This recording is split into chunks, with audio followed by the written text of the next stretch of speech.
Hey there, everybody. Welcome into this edition of ESPN FC Extra that. Time. And yet you're still surprised by Don, Frank, and Shaka, along with Stevie, here in the studio. So, did you just, turn up the power and the... Yep. Because the whole show, you were very slow and precise.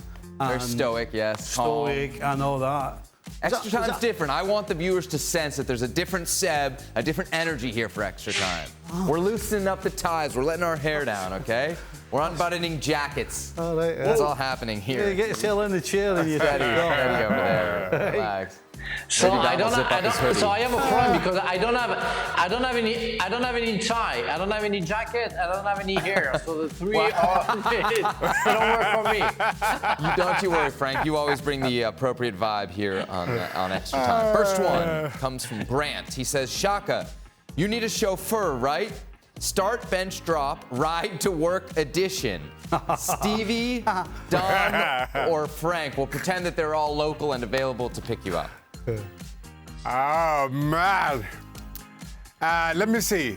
The drop is easy. I'll drop Stevie. With no disrespect, Stevie, but ever since you forgot where you parked in the ESPN car park, I'm not sure how you make the cut as my chauffeur. You wouldn't even know where the car is.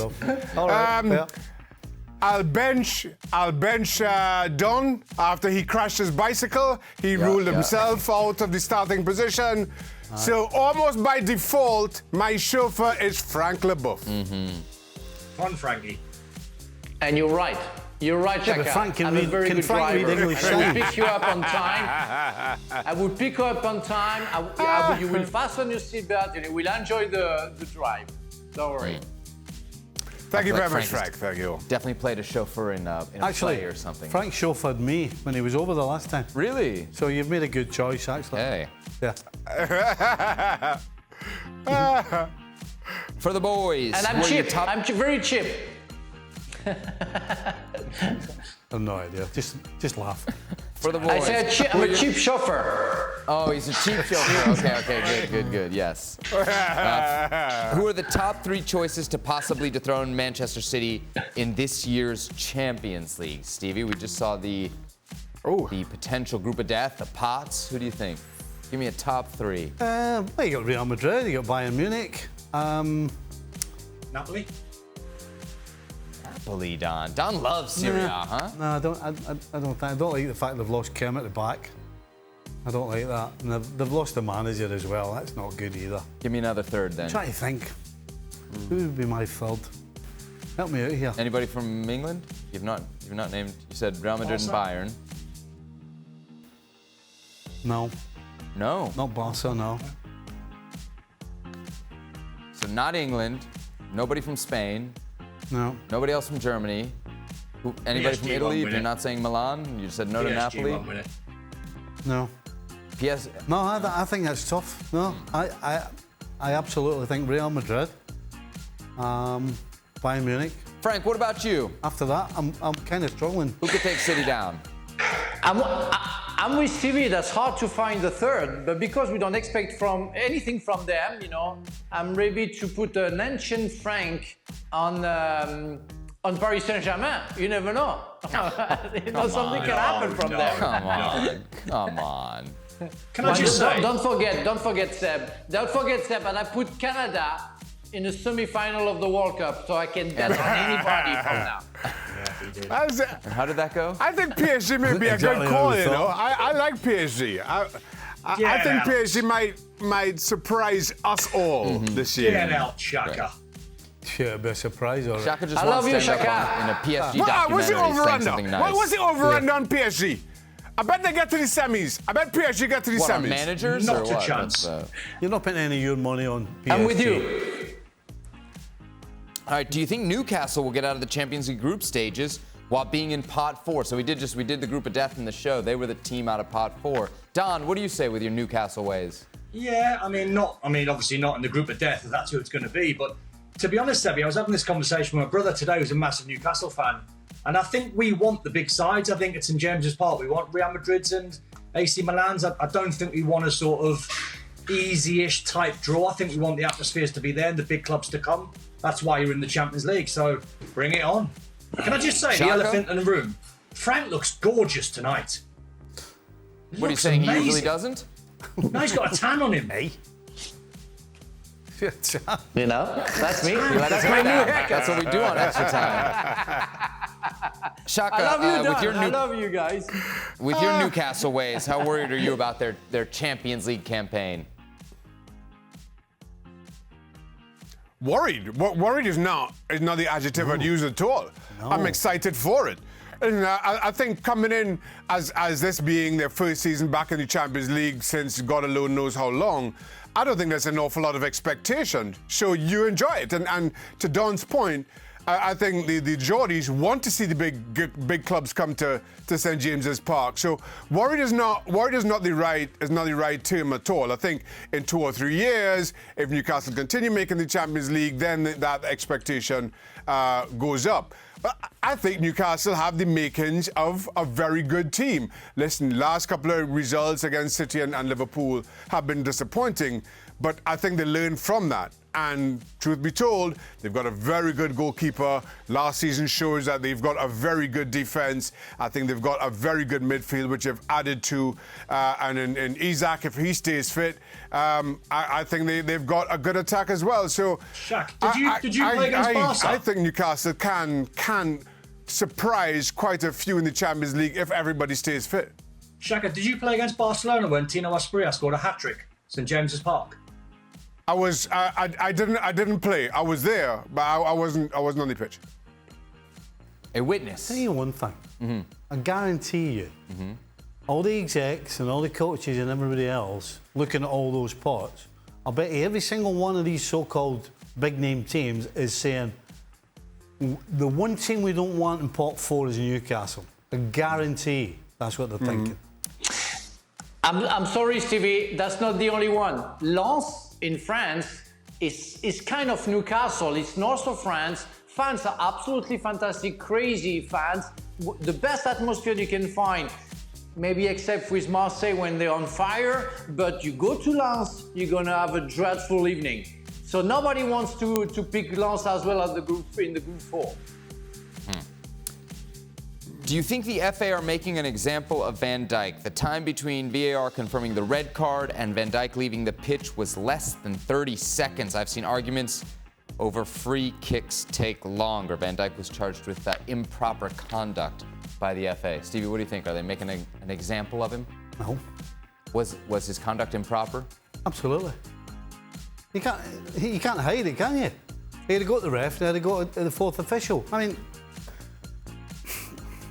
I would love to find a way to defend him, because obviously Liverpool needs him. I want to see him in a red strip, but he can't have any complaints. And the FA's doing nothing other than following the guidelines. The guidelines, it's a 3-match ban for what he got sent off for, and they were told. I mean, again, Trent Alexander-Arnold, of course we've got sympathy for somebody in his position doing what he did, because most of us would probably have done the same thing. Unfortunately, they were all told not to do that not that long ago. So, unfortunately, both of them got done because that's the rules. Nothing to do with anybody having any sort of bias against Virgil van Dijk or anybody else. Don, did the FA get it right? Yeah, I don't think it's anything to do with the time, as in the 30 seconds. I think it's to do with what Van Dijk said to the fourth official. So I spoke to some referees straight after the game, and they told me it all depends on what the referee reported. So if there's any language used, if he was offensive, then they'll probably give him, like Stevie said, a 2 or 3 game ban. If it was something in frustration and it wasn't terribly bad, they might hit him with a monetary fine. But it's all to do with what's in the referee's report, I'm afraid. Frank, I feel like everyone has weighed in on this except for you. Yeah.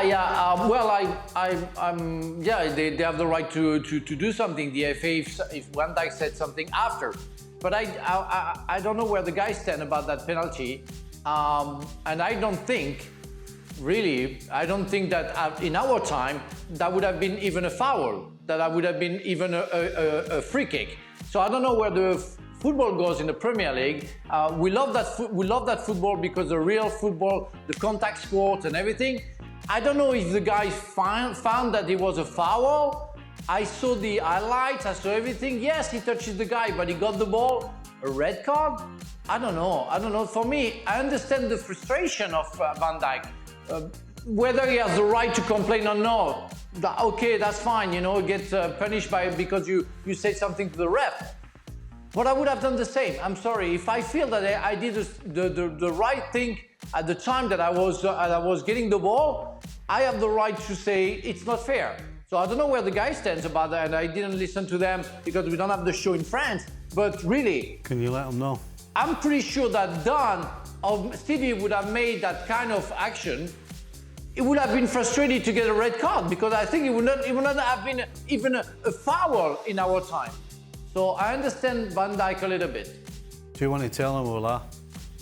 What? That we're not playing in that time anymore? Frank, there's only about half a dozen people on the planet think that it's not a red card. That's not too bad. I'm sorry. I just, you got to go. There are usually less people agreeing with Frank. Don, red for you? Do you know what? I was really torn in real time because I like Frank, thought he got loads of the ball. And then I seen it slow motion, then I seen the replays, and he definitely caught Isak fractionally before he got the ball. So unfortunately, I thought it was a red card.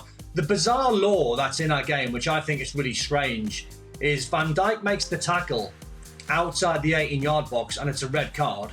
If he makes the same tackle inside the 18-yard box, he gets a penalty and a yellow card. That seems a bizarre law to me, that you can get a red for outside the box and a yellow for inside the box. Shaka, last word? Yeah, there's a lot to unpack there. First of all, in real time, I thought it was a red. When I saw the replays, I thought it was a red. When I did the show and we showed the replays, again, it's a red all day long, every day. So I'm not sure what the discussion is. But then to the point, of the question, Van Dijk cannot remonstrate with the referee as he did.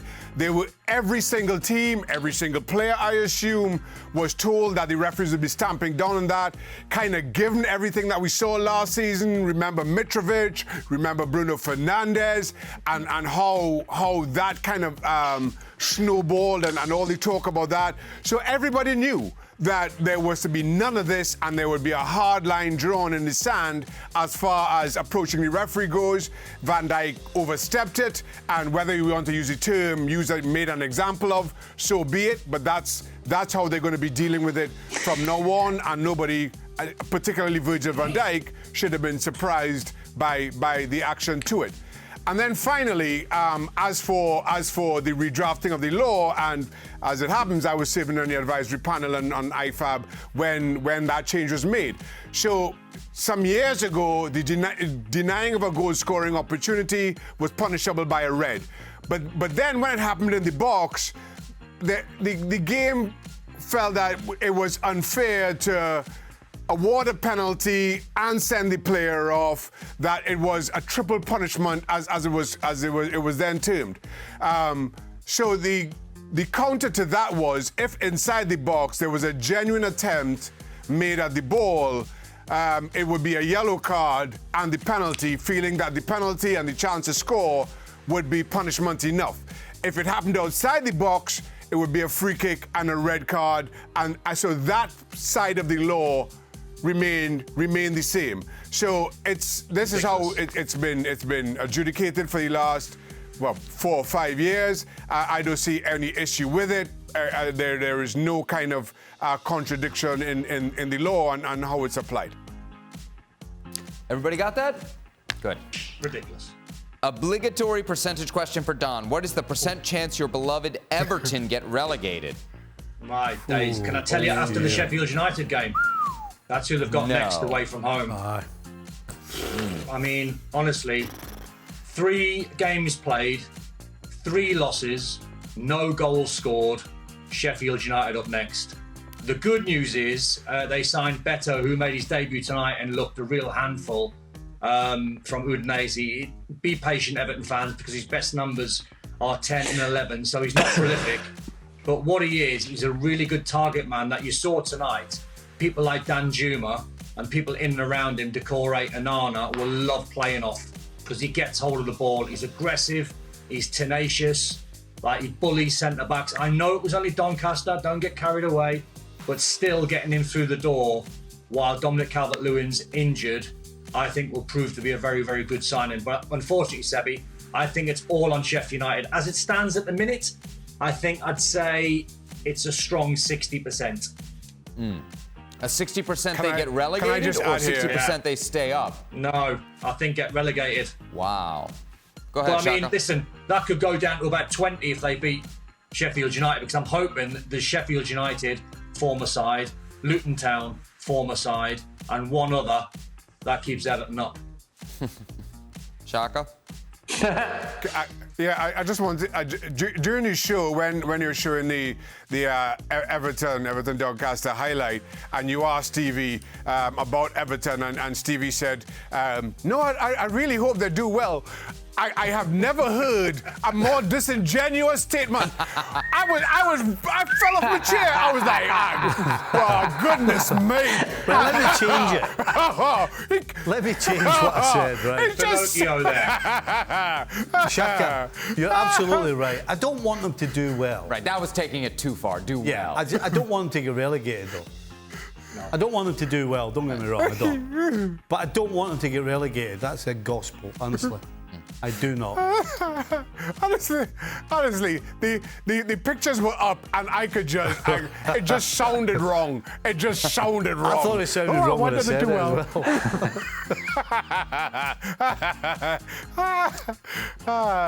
For all, who was the best tackler you played with, and who seemed to always mistime their tackles? Ooh, Stevie, you played with some defensive stalwarts. I'll tell you what, Laurel always won challenge. A guy called Matt Lawrenson, centre-back for us. Just, he had really big, long legs. And Clean you out. he took everything though. And then he would come away with the ball.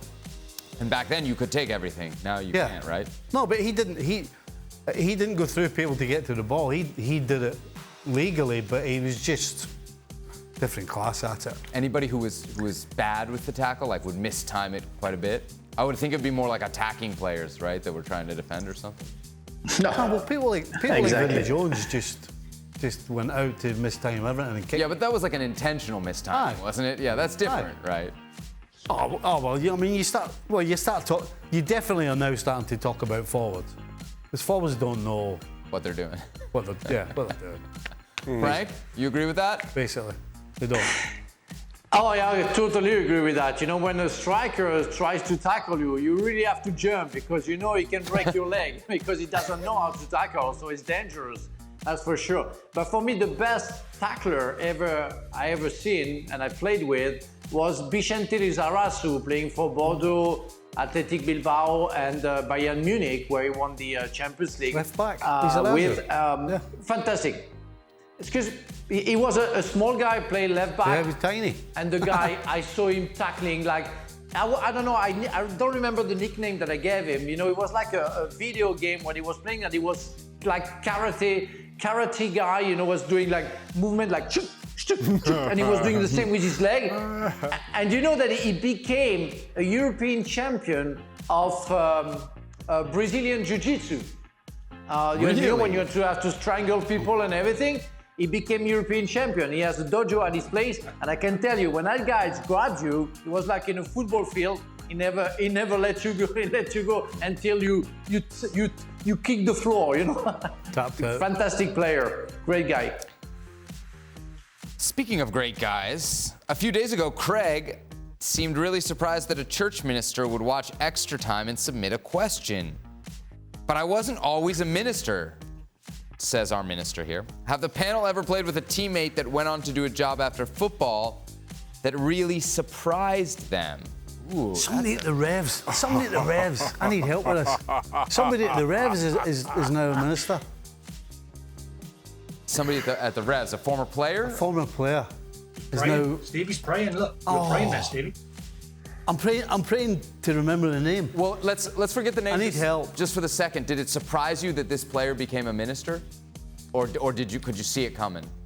Oh, you couldn't see it coming. No? Well, I can't remember who it is. I can't remember who it is. You're asking me questions about somebody I don't know who they are. Was his name Chase something? I'm getting that from production. Clearly you don't remember him. Shaka, why? I just know. I remember somebody Chase telling me. Hogan It is what I'm getting from production. That could be. I just remember somebody telling me that they went, oh, remember so and so? I was like, yeah. And they go, he's now a minister. I was like, what? It surprised you? Aye. Was he a wild child or something for you, or why did it surprise you so? I've just told you I don't remember who it is. All right, let's And move on. you keep Shaka, asking me questions about them. you were laughing when you saw this question. Who came to mind? Yeah. All right, so a couple of players came to mind. Well, one I didn't play with, Gavin Peacock. He went on to become a minister. Linvoy Peacock Primus, did? who... Yeah. Gavin, Oh, yeah, Linvoy. not Darren, Really? Gavin Linvoy. Peacock. Linvoy Primus, who was remains one of my closest friends in football. He was Footballers for Christ. He started an organization down on the South Coast. I mean, a gem of a man, but that was not at all surprising. The biggest surprise, and I know that Don would back me up here, John Moncur at West Ham went on to become a minister.